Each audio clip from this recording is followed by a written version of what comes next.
नमस्ते। आज हम बात करेंगे बाबू कि राष्ट्रीय संसाधन किसे कहते हैं। राष्ट्रीय संसाधन किसे कहते हैं, राष्ट्रीय संसाधन किसे कहते हैं, ये चीज़ के बारे में जानेंगे कि अब राष्ट्रीय संसाधन हमारा क्या है। हम जिसमें से स्वामित्व के आधार पर चार प्रकार के जो है कि बाबू चार प्रकार के संसाधन थे। कौन कौन? व्यक्तिगत संसाधन, सामुदायिक संसाधन, राष्ट्रीय संसाधन, अंतर्राष्ट्रीय संसाधन। ठीक, तो जिसमें से हम आपको बता दिए थे, दो बता दिए थे। कौन कौन? एक व्यक्तिगत संसाधन, एक सामुदायिक संसाधन। अब बारी है बाबू किसकी? इस राष्ट्रीय संसाधन की। आखिर ये राष्ट्रीय संसाधन है क्या, ये चीज़ के बारे में अभी हम चर्चा करेंगे। तो एक बार और समझाते हैं इसको। स्वामित्व के आधार पर संसाधन कितने प्रकार के? चार प्रकार के। कितने प्रकार के बाबू? चार प्रकार के। अब इस पार्ट 6 है ये तो, और चैप्टर भारत संसाधन एवं अध्याय 1। तो देखिए बाबू, इसके ये राष्ट्रीय संसाधन है क्या? ऐसे संसाधन जो किसी राष्ट्र की भौगोलिक सीमा के भीतर, भीतर का मतलब हुआ बाबू अंदर, अंदर। भीतर का मतलब क्या हुआ? अंदर। चलिए हम इसको यहाँ पे आपको समझाते हैं कि भीतर का मतलब क्या हुआ? अंदर, अंदर। तो ये भीतर के अंदर मौजूद सभी संसाधन को राष्ट्रीय संसाधन कहते हैं। समझे कि नहीं समझे? मतलब कि ऐसे संसाधन, मतलब वह संसाधन को हम राष्ट्रीय संसाधन कह सकते हैं जो राष्ट्र की भौगोलिक सीमा, यानी कि भौगोलिक सीमा के भीतर मौजूद हो, भीतर मौजूद हो सभी संसाधन को राष्ट्रीय संसाधन कहते हैं।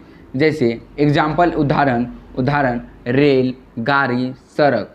अब देखिए बाबू, ये रेल क्या है? ये रेल जो है कि हमारा, यानी रेलगाड़ी हमारा ये भारत तक, मान लीजिए भारत में चलेगा तो भारत तक ही चलेगा। तो ये भारत को ही क्या कहते हैं? ये राष्ट्र को नहीं, ये राष्ट्र का मतलब होता है बाबू, आपको समझाते हैं। राष्ट्र का मतलब होता है देश। क्या होता है बाबू? देश। तो ये देश, यानी कि ऐसे संसाधन जो किसी देश की भौगोलिक सीमा, यानी कि उस देश की सीमा, मतलब कि भौगोलिक सीमा मतलब कि जो प्राकृतिक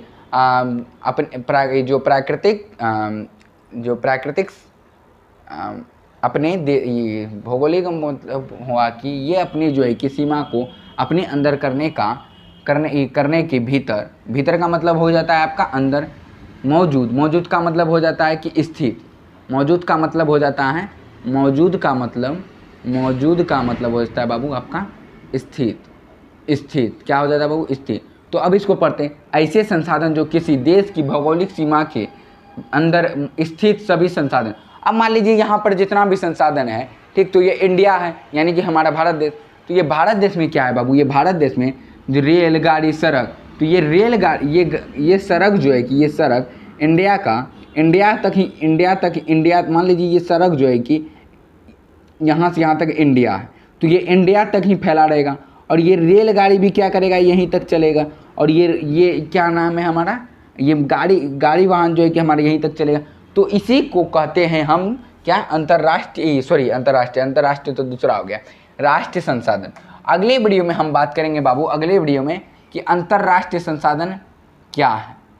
क्या अंतर्राष्ट्रीय संसाधन क्या है, ये चीज़ के बारे में हम चर्चा करेंगे कि अंतर्राष्ट्रीय संसाधन है क्या।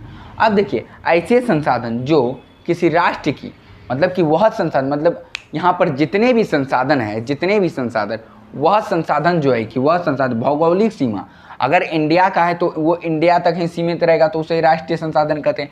अगर वो पाकिस्तान में रहेगा तो पाकिस्तान का है तो उसे भी राष्ट्रीय संसाधन। लेकिन अगर यह एक जगह, मान लीजिए कि अंतर्राष्ट्रीय जो है कि अंतर्राष्ट्रीय के बारे में हम अभी चर्चा करेंगे, वो भी अगले वीडियो में, उसमें बताएंगे कि अंतर्राष्ट्रीय संसाधन किसे कहते हैं, इसके एग्जाम्पल को बताएंगे, इसको अच्छे तरीके से बताएंगे। इसलिए अगले वीडियो में भी आप जुड़ना ना भूलिएगा। अगर आप लोग इसको उतारिएगा तो उतार सकते हैं। हम एक एक टॉपिक को समझाते हैं बाबू, ताकि आप लोग को दिक्कत ना हो।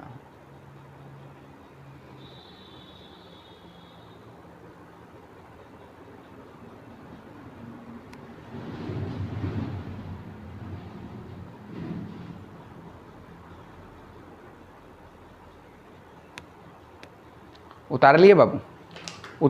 तो मिलते हैं अगले वीडियो में। क्या अगले वीडियो में क्या करेंगे बाबू? हम अगले वीडियो में हम अंतर्राष्ट्रीय के बारे में चर्चा करेंगे बाबू। इसको आप भूलिएगा नहीं, ये अंतर्राष्ट्रीय और राष्ट्रीय ही इम्पोर्टेंट है, अंतर्राष्ट्रीय तो बहुत ज़्यादा ही इम्पोर्टेंट है, इसको आप भूलिएगा नहीं।